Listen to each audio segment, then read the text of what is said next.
So this is Dr. Sweeney, and what we're going to be looking at today is we're going to be looking at related rates, and we're going to be looking at a triangle example where what we have is we have the angle between two fixed length sides changing. So we're going to be looking at, we want to find the change in the area based upon the change inside of that angle. So here's the problem. Two sides of a triangle are 4 meters and 5 meters in length, and the angle between them is increasing at a rate of 0.06 radians per second. We want to find the rate at which the area of the triangle is increasing when the angle between the sides of fixed length is pi over 3. So with any related rate problem, what we're going to want to do is we're going to want to make sure that we have a formula that we're going to be taking the derivative of implicitly with respect to, in this case, time. So that formula that we're going to be using, since we have an angle, is we're going to have A equals 1/2 AB sine theta. Now, notice here that A and B are both of fixed length. So we have A equals 4, B equals 5. And they're going to be located here. A equals 4, B equals 5. And then this, our theta, that's going to be the angle in between the two of them, and it's going to be changing. So we've got to be careful about that. We want to make sure that we know that that angle we're not going to actually plug in until the very end, until after we've taken the derivative, because it's the thing that's changing. We're also told that d theta dt is equal to 0.06 radians per second. And we're asked to find the rate at which the area of the triangle is increasing. So dA dt, that's the area at which the triangle is increasing, that's what we're looking for.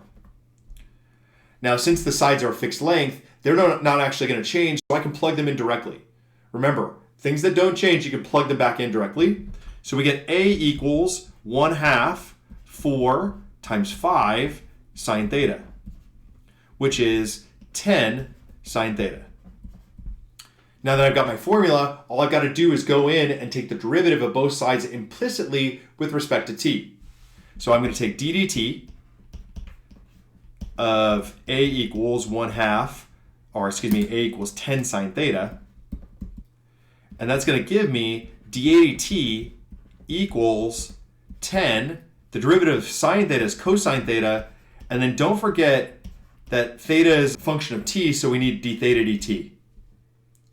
We'll plug that in, and that's going to give me that dA dt is equal to 10 cosine pi over 3 times 0.06 radians per second. And what that leaves me with is it gives me 0.3 meters squared per second. And that's because we got the change in the area. The area is meters squared. It'll be changing over seconds, so it's going to be meters squared per second. And that's all we need to do.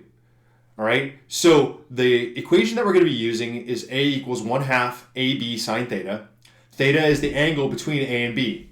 Remember also that since A and B aren't changing, we can just plug them in directly, and then we're only going to be taking the derivative with respect to A and with respect to theta. Also, don't forget that you don't want to plug in theta before you take the derivative. Plug in theta after you take the derivative because theta is the thing that's changing, okay? So once we do that, then it's, just figure out what values you need to plug in and plug them in. And that's all you need to do. This is Dr. George Sweeney, and I want to thank you for watching my video. If you found it helpful and you liked it, go ahead and click the thumbs up.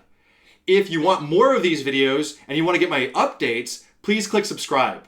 If you have any questions or you just want to say how much you really enjoyed the video, go ahead and leave some comments. I do read and respond to the comments.